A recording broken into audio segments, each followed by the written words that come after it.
పరమేశ్వర స్వరూపులైన అందరికీ నమస్కారం.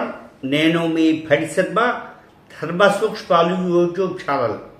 గృహప్రవేశం ఎలా చేయాలి, వాస్తు దోషాలు పూర్తిగా తొలగిపోవాలంటే ఎటువంటి పూజ చేయాలి అనేదాన్ని ప్రధానంగా చేయవలసిన పూజ ఏకాశితి పదవంటల వాస్తు పూజ.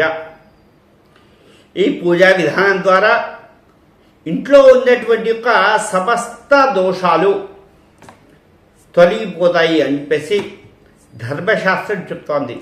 ధర్మసింధు, నిర్ణయ సింధు అనేటువంటి పుస్తకాలను ఆధారంగా మరియు సమగ్ర వాస్తు పూజా విధానం అనేటువంటి పుస్తకాన్ని ఆధారంగా చేసుకొని మీకు వివరించటం జరుగుతుంది.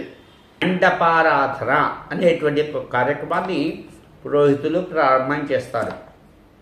అయితే ఈ వాస్తు పూజా విధానము అనే గ్రంథంలో ఆధారంగా చేసుకుంటే మనం ప్రధానంగా ఏకాశీతి పదవంటల వాస్తు పూజ అనేటువంటి వాస్తు పూజ ద్వారా గృహంలో ఉన్నటువంటి సమస్త వాస్తు దోషాలు, ఆ తర్వాత ఆ గృహము కింద ఉన్న భూమిలో ఉన్నటువంటి వాస్తు దోషాలు కూడా తొలగిపోయేటటువంటి మంత్రాల ద్వారా అంతమంది దేవతలు, దాదాపు 108 మంది దేవతలను ఈ మండపారాధనలో ఆవాహన చేస్తారు.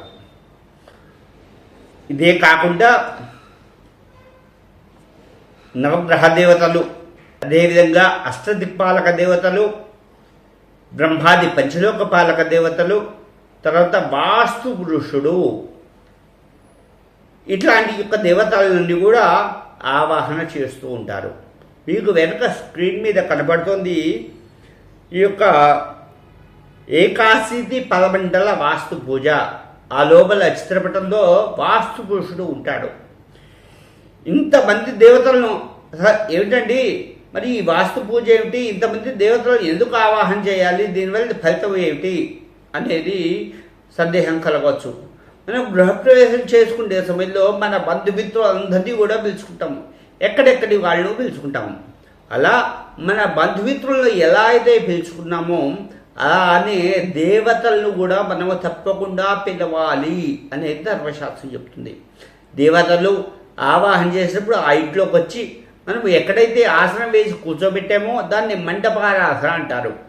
ఆ మండపారాధన అక్కడ వాళ్ళు కూర్చొని వాళ్లకు మనం వచ్చే బంధుమిత్రులకు ఎలా అయితే మర్యాదలు చేస్తామో ఆ విధంగా ఆ దేవతలకు కూడా షోడశోపచార పూజ చేసి పంచామృతాలతో పూజ చేసి నాదో కూడా కార్యక్రమం ఉంటుంది. కాబట్టి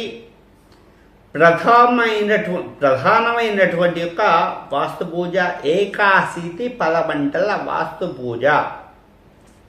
ఈ వాస్తు పూజలో అనేక మంది దేవతలు, 108 దేవతలతో పాటు ఇతర దేవతలు అందరూ కూడా వస్తారు.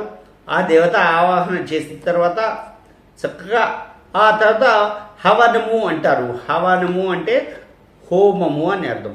వాస్తు హోమం సాధారణంగా ఏదో నవగ్రహ దేవతలను, గణపతి, లక్ష్మీ గణపతి, వాస్తుపురుష దేవతల వరకు ఆవాహన చేసి హోమం చేస్తుంటారు. కానీ అది ప్రధానమైనటువంటి హోమం కాదు.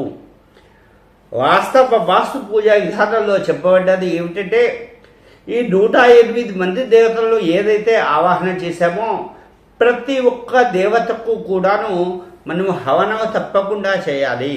అలానే ఇతర దేవతలు గణపతి, లక్ష్మీ గణపతి, వాస్తుపురుషుడు, నవబ్రహ్మలు, బ్రహ్మాది పంచలోక పాలకులు అందరినీ కూడా మనం హవనం ద్వారా చేయాలి. ఇంతటితో ఈ గృహప్రవేశ కార్యక్రమం అనేది పూర్తవుతుంది.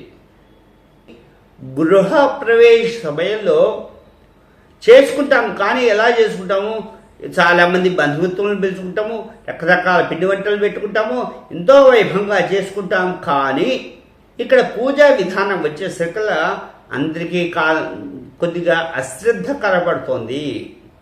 అది చాలా తప్పు. మనం బంధుమిత్రులు ఎంతమందిని పిలుచుకుందామా అనేది కాదు, ఎంతమంది దేవతలను మన ఇంట్లో ఆవాహన చేసి వారికి చక్కగా సత్కరించుకున్నామా అనేది మాత్రమే మనం ఇక్కడ గమనించాలి. కేవలం గృహప్రవేశంలో యజమానులు కొద్దిమంది ఉన్నా సరిపోతుంది. కానీ ఈ యొక్క ఏకాశి పన్మండల వాస్తు పూజ చేయడం ద్వారా అనేక మంది దేవతలు మీ ఇంట్లోకి వచ్చి ఆవాహన అయి మీరు ఆ పూజా కార్యక్రమం చేసినంతసేపు వారి యొక్క దీవెనలు మీ కుటుంబ సభ్యులకు అందజేస్తారు అనే విషయాన్ని ప్రత్యక్షంగా గుర్తుపెట్టుకోండి. అంతేకాని ఏదో వేడుక కాదు. గృహప్రవేశం చేసుకోవటం అంటే చాలా చాలా మనం వివాహం ఎంత వైభవంగా చేస్తామో, వివాహంలో ఎంత ఆశీర్వచమో, ఎంత వేదమంత్రాల ద్వారా చేస్తామో, ఈ గృహప్రవేశం కూడా అంతలా శ్రద్ధగా చేసుకోవాలి అనేది ధర్మశాస్త్రం చెప్తోంది. ఇవన్నీ చేసిన తర్వాత వాళ్ళ ఆచారాన్ని బట్టి వాస్తు కళ్యాణం కానీ, తర్వాత లక్ష్మీనారాయణ కళ్యాణం కానీ, వెంకటేశ్వర కళ్యాణం కానీ, ఒక కళ్యాణం అనేది లక్ష్మి అలా చేస్తూ ఉంటారు. వాళ్ళ ఆచారాన్ని బట్టి ఉంటుంది. ఆ తర్వాత సత్యనారాయణ స్వామి వ్రతంతో ఈ యొక్క వాస్తు ఈ గృహప్రవేశం అనేది సంపూర్ణం చేస్తారు. కానీ గృహప్రవేశ విధానంలో ఎక్కడా కూడా సత్యనారాయణ స్వామి వ్రతం చేయాలి అని చెప్పలేదు.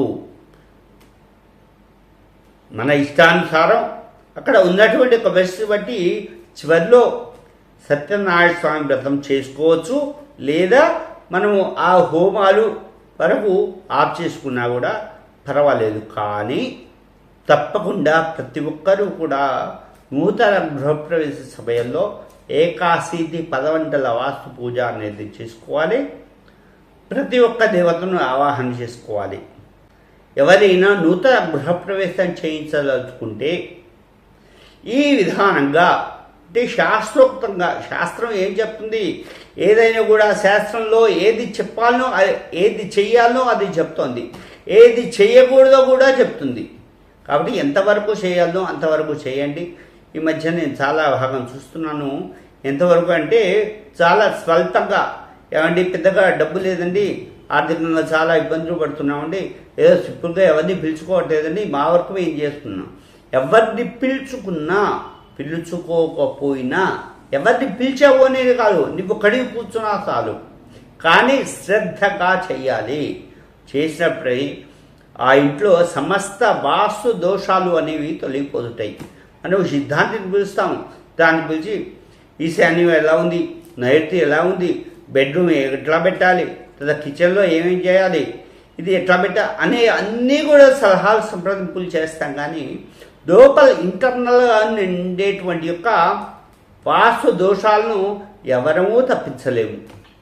ఇంకా చేయాలి అంటే, ఇంకా సంస్థ పూర్తి వాస్తు దోషాలు పోవాలంటే మత్స్యయంత్రము కూడా అనేది ఆ యొక్క ప్రభావాన్ని బట్టి, ఇంటి ప్రభావాన్ని బట్టి, అపార్ట్మెంట్లో అయితే తప్పకుండా మత్స్యయంత్రం వేయాలి. ఆ మత్స్యయంత్రం వేసి తప్పకుండా దాన్ని పూజ చేసినట్టయితే ఆ ఇంట్లో ఉన్నటువంటి యొక్క సమస్త వాస్తు దోషాలు తొలగిపోతాయని నేను చెప్పట్లేదు, ధర్మశాస్త్రం చెప్తుంది. ఇది గుర్తుపెట్టుకోవాల్సిన విషయం. ఇది ఎవరైనా నూతన గృహప్రవేశం చేయించదలుచుకుంటే నన్ను సంప్రదించి యథావిధిగా శాస్త్రయుక్తంగా నేను నా టీం వచ్చేసి మీకు యథావిధిగా ఎంత దూరం అయినా కూడా ఒక్క హైదరాబాద్ అని కాదు, ఎక్కడైనా కూడా మీకు నూతన గృహప్రవేశం శాస్త్రోక్తంగా చేయిస్తాము. దేహో దేవాలయ ప్రోక్తో జీవో దేవ సనాతన యదేది అజ్ఞాన నిర్మాల్యం సోహం భావేన పూజయేత్.